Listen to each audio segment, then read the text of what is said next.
is going to be the first of my mental health videos that I can't personally give you any personal experience on. So I haven't experienced this.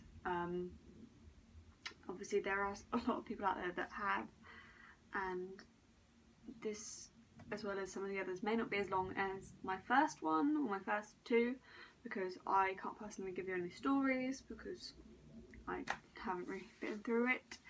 I haven't got a story from anyone for this one, but that's fine. If obviously there's any mental health issue that you are dealing with, or someone who knows what you're dealing with, let me know, and obviously I'll talk about it, because I won't necessarily obviously talk about you, but obviously if you want to share your story, that would be great, because it might help people understand. But I'll talk about it and try and help you understand it. Obviously I've had to do research on this to try and understand it well enough to explain to you guys, so I'm going to link some stuff down below to help you understand it a little bit more, maybe to some stories if I can find some. Basically I'm going to just be trying to give you guys the basic information on it, like what it is, maybe some of the symptoms and stuff like that. I'm not necessarily going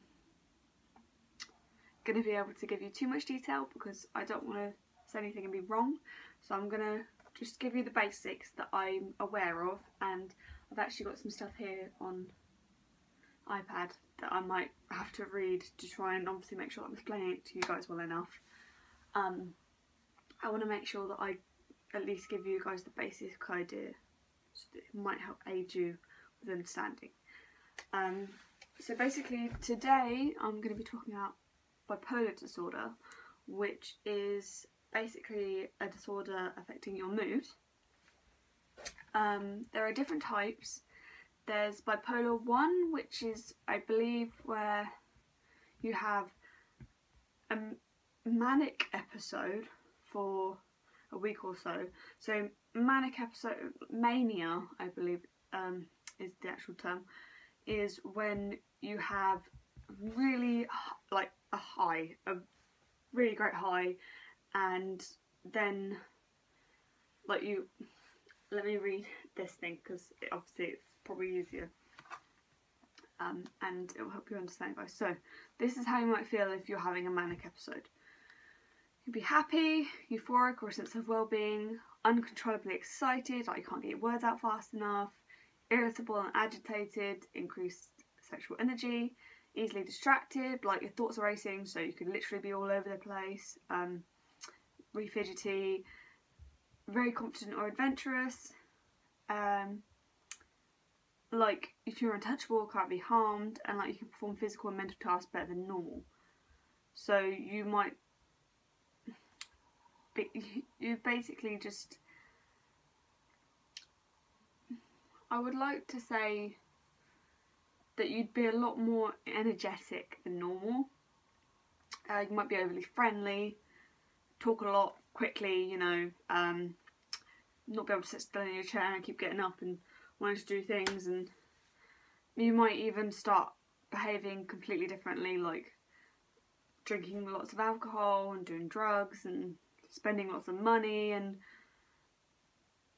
basically things that you wouldn't normally do that make other people feel good, that you think will make you feel good, make you feel great. So after these sorts of things, you start feeling very unhappy with yourself. You feel like, oh, why did I do this? You'd feel embarrassed about what you've done. And sometimes you only have a few clear memories of what you've actually done, so you won't really remember a lot of it. So it's quite difficult, basically. But that's bipolar 1. Bipolar 2 is when you have a mix of depressed,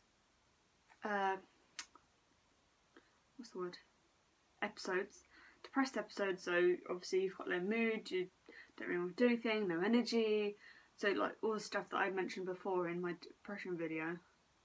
And then you have hypomanic episodes. So hypomanic is like manic, but you have a bit more control over it, and obviously what you do, you're obviously still quite energetic and a lot happier and a big high than usual, but it's not as extreme as manic, so it's a little bit easier to deal with. You don't really regret it as much afterwards.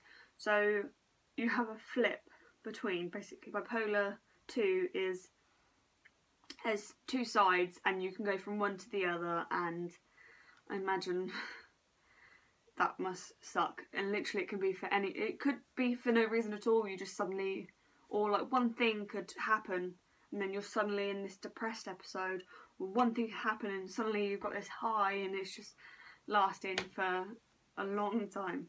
Not necessarily, it can last it can be short periods. It doesn't necessarily have to be a long episode, but you switch from one to the other. There is also cyclothemia. I'm sorry if I said that wrong.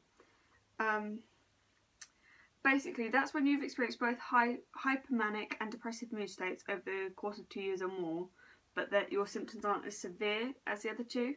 This is basically like a less severe version of the other two. So it's not as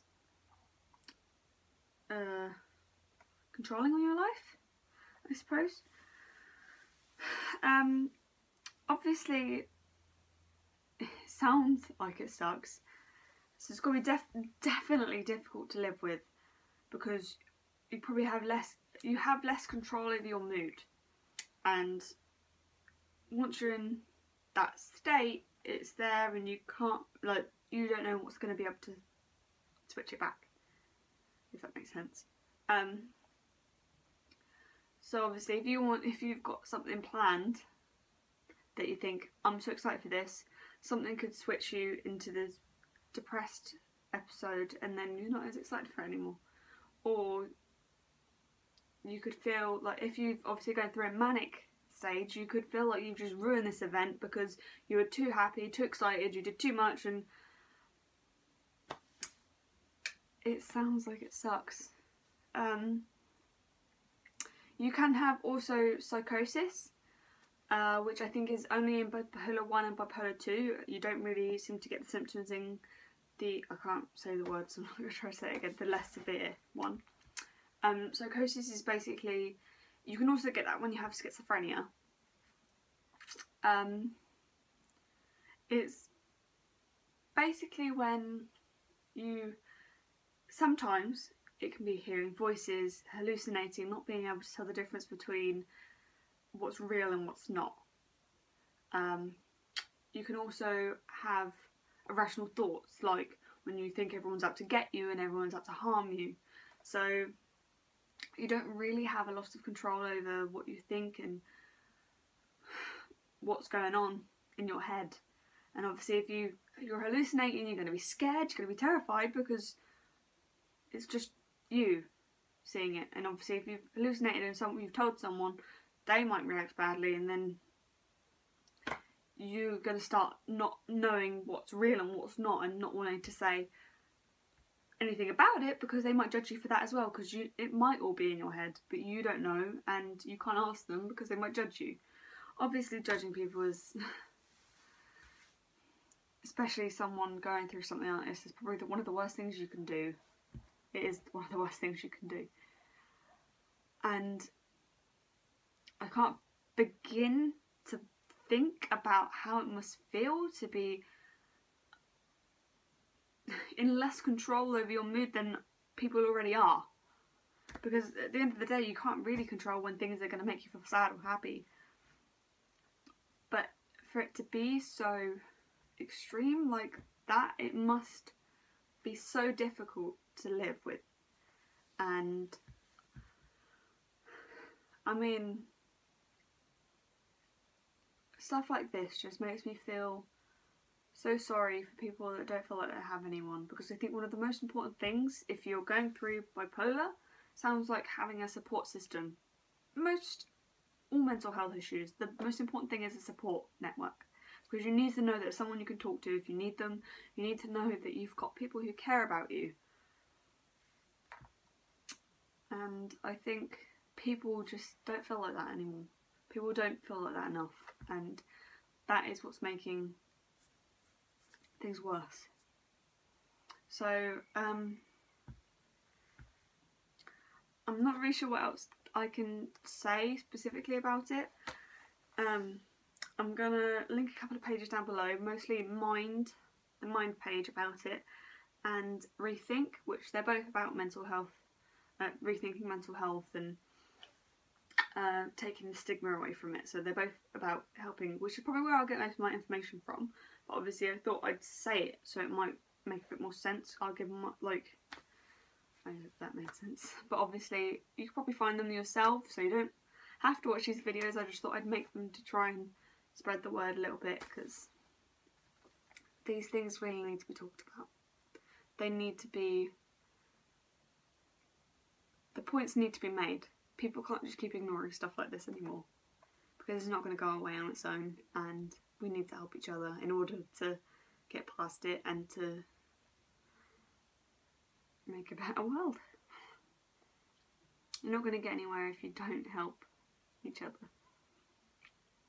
Okay, so I hope you guys found use in this video, and obviously, like I said, if there's any specific mental health issue you'd like me to try and talk about or describe or anything like that, let me know. If you have any stories you'd like to share, please feel free.